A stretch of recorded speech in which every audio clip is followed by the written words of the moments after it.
மின்னலை பிடித்து மேகத்தில் துடைத்து பெண் என்று படைத்து வீதியில் விட்டு விட்டான்.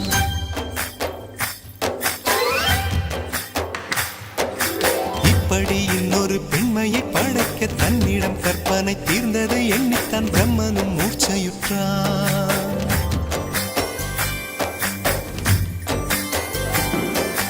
மின்னலை பிடித்து மேகத்தில் துடைத்து பெண் என்று படைத்து வீதியில் விட்டு விட்டார்.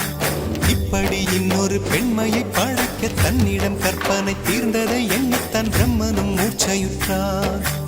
அவளின் நாசிக்குள் நுழைந்த காற்று உயிரை தடவி திரும்பும் போது மோட்சம் அடைந்து ராகங்கள் ஆகின்றதே.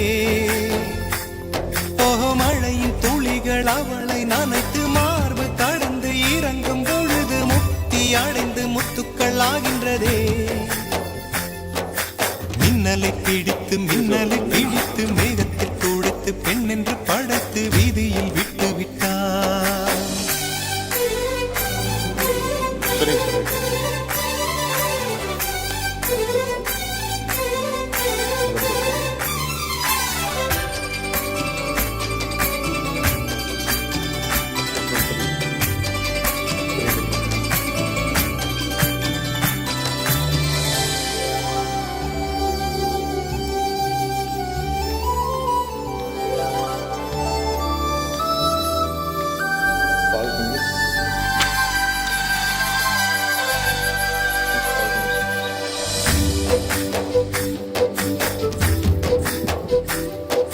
நிலவின் ஒளியை பிடித்து பாலில் நனைத்து கன்னங்கள் செய்து விட்டார்.